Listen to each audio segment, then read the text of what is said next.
Hi, Mike here. You're watching Scout Restoration Yukon. In this video, I restore a set of original Scout worn manual locking hubs. These are the same hubs that I installed on the Dana 30 axle in my previous video, front axle 5 wheel bearings. This is not a how-to video, it's a how I do video. I hope you like it. Let's get to work. If you want to help, please subscribe to Scout Restoration Yukon. It's free. Mike Morrow, over and out.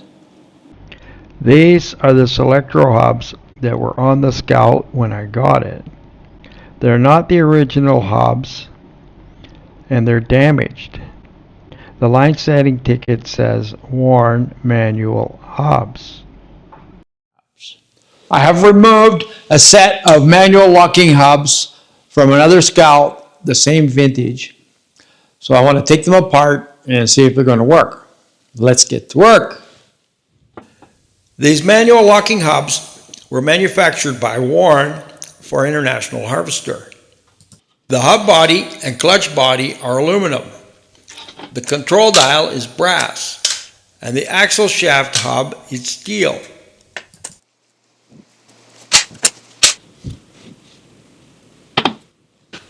This is the axle shaft for my Scout 800. I'm checking to be sure that the hub fits. The hub fits perfectly.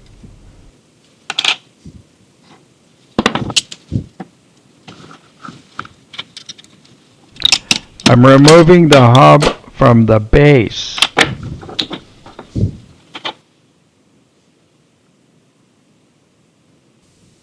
Note that the teeth, splines, and bearing surface on the axle hub are not damaged.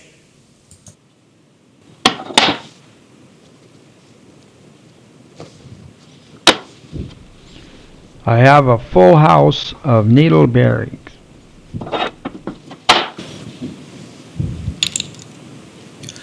The needle bearings are in excellent condition. Sometimes they have flat spots.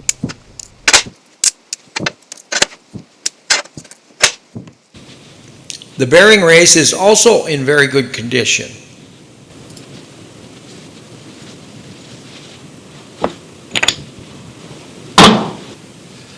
I used a 5/32 Allen wrench for this screw.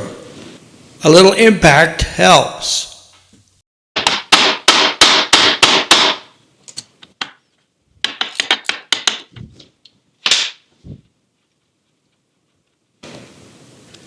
Note that these screws are staked at the factory to prevent them from coming loose. I will try Loctite.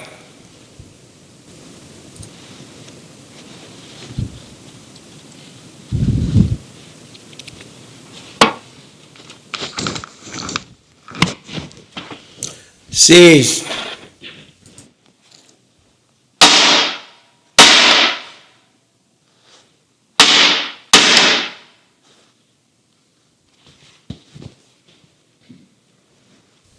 This is the clutch ring and the clutch screw. The metal disc goes between the control dial and the clutch assembly.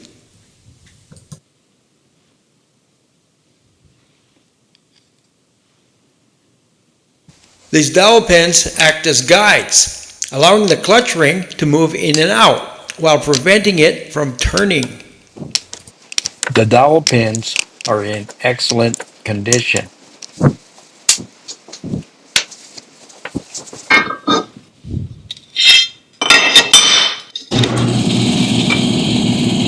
Removing the dial from the clutch body with a brass grip. The clutch body appears to be in good condition. Sometimes these clutch bodies can become deformed and cause the clutch ring to stick. Note that when removing the hub from the vehicle, it's important to use a thin wall socket as you can easily damage the clutch body. Note that the dial is also in good condition. These O-rings are not hard or cracked, so I will reuse them until I get some new ones. Hi, Mike here. I'm ready to continue restoring the manual hubs for the 1966 Scout 800. I've already disassembled them, cleaned them, and inspected the parts, and I'll get to that later. What I want to do now is clean the two aluminum components, the hub body and the clutch body, plus the control dial, which is brass. So let's get to work. This is the hub body that I've already cleaned. Later, I need to paint black lines in here, 3 black lines. This is a three ring hub body. I believe there's also a 5-ring hub body. This is the other one, which I haven't cleaned. And we're going to clean this next. This is the clutch body, which I have cleaned. Note the 2 detents. On the back of the control dial, there's a ball with a spring. You need to check and make sure this ball is working, moving in and out, and this one is. And this pin here is the stopper. So you can only turn the hub so far, to there. There. There's also 2 marks here to mark lock and free. This is how I cleaned the 2 detent holes and the 2 locator holes on the clutch body with a 5/32 drill bit, just like that. You don't want to remove too much material, just enough to make it clean. Later on, I will put the dab of red paint in each hole. So this is the other clutch body that I have yet to clean. Note that I have the hub body clamped in a vise with soft jaws. I'm using 180 grit sandpaper and a Dremel with a wire wheel on it to clean the groove out. When cleaning aluminum, I must always take care not to remove too much of the original material. I use a flat file because it tells me if there's any defects. I kind of can check for flatness of everything. Because it's aluminum, I don't want to use something too aggressive.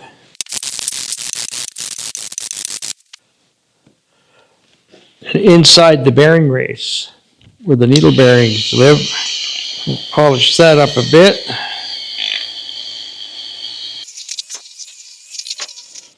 Now it's the clutch hub.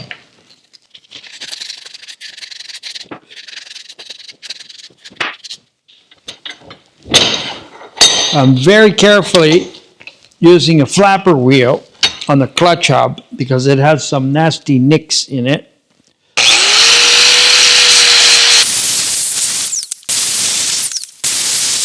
Overall, these hubs are in very good condition if you consider that they are approximately 60 years old. I'm doing the top of the clutch hub, which has the letters lock and free on it. So we have to be very careful while doing that. I'm just doing it by hand with some 180 grit sandpaper. What I like about these hubs is that they are so simple. When you turn the selector dial, it turns the clutch screw, which moves the clutch ring to engage or disengage the axle hub. This locking hub should last forever if used correctly and lubricated at least once a year. When engaging the hubs, if you leave the Scout in two-wheel drive, then try to turn the front drive shaft. If it turns, the hubs are not engaged. Move the Scout a little and try again until the drive shaft will not turn. If this does not work, something is wrong with the hubs. Classic car restoration involves hours and hours of meticulous work.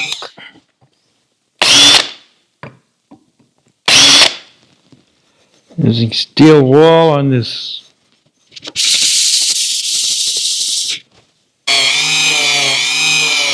is cleaning the O-ring groove.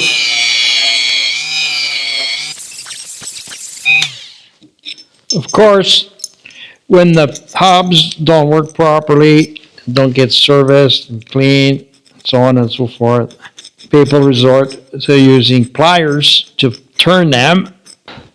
That's what I'm doing right now, is kind of deburring the pliers marks with a little locksmith file. So it's a little better. For some reason, it's a different color from the other one. This is 220 grit sandpaper.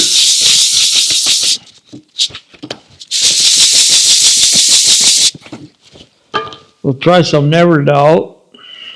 I tried soaking these dials overnight in vinegar, and it helped a little bit.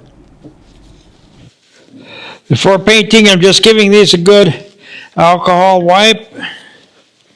Now it's time to make the 4 gaskets for the hubs. Let's get to work.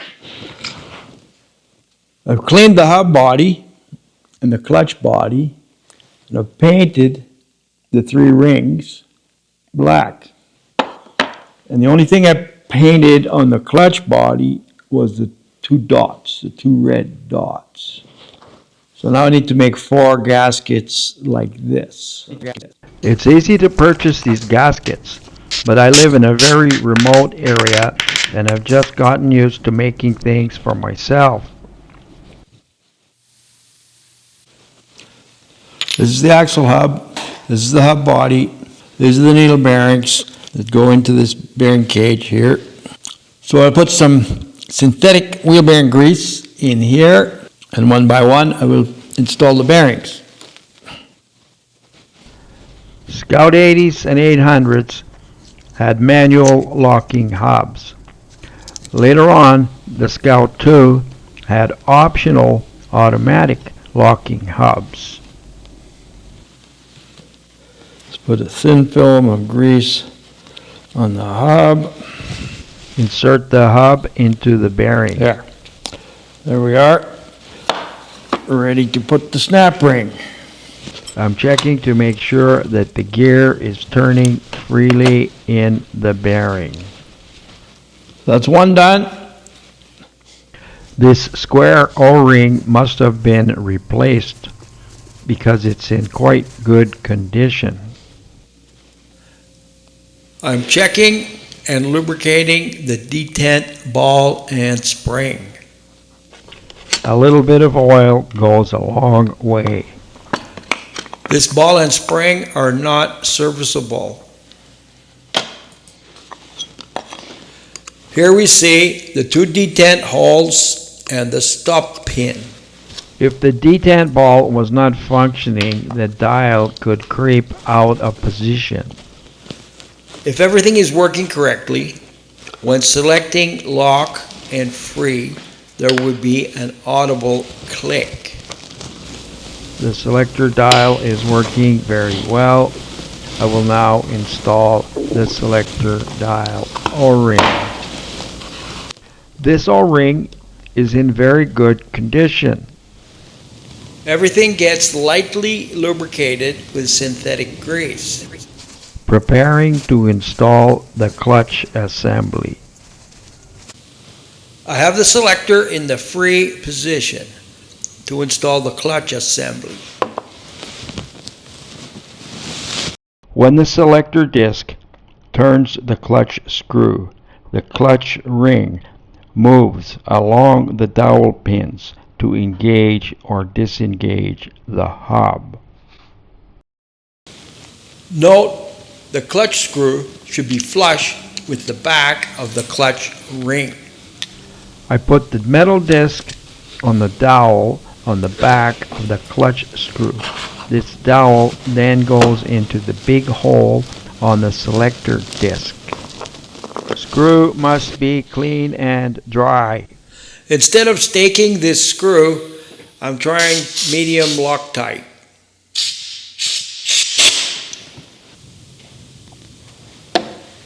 I'm gently turning the screw all the way in until it bottoms. Before tightening the screw, I will install 2 dowel pins and try the hub. As usual, I'm putting synthetic grease on these dowel pins.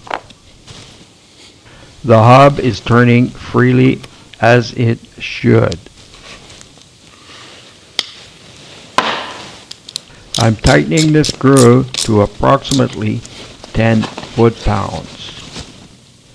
With the screw tight, the selector disc has a full range of motion with no binds. Now I am installing the remaining dowel pins.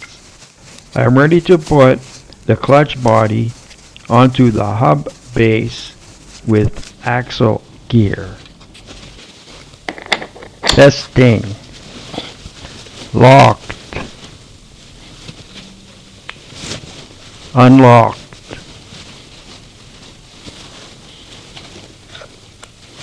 Locked. Later, when I install the hubs on the axle, I will use form a gasket to seal the gaskets. I'm cleaning up the bolts for the hubs with a wire wheel before clinching them. Locking hubs, ready to roll.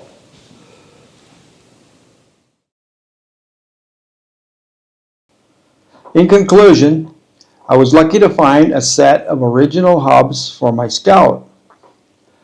I'm happy that they were in such good condition and that I was able to restore them to good working condition. It's heartwarming to see how well built these hubs are. They've been around for 60 years, and now they will work as good as when they were new. In my next video, Front Axle 7, Suspension, I will restore the front leaf springs. I hope you like it. If you want to help, please subscribe to Scout Restoration Yukon. Mike Morrow, over and out.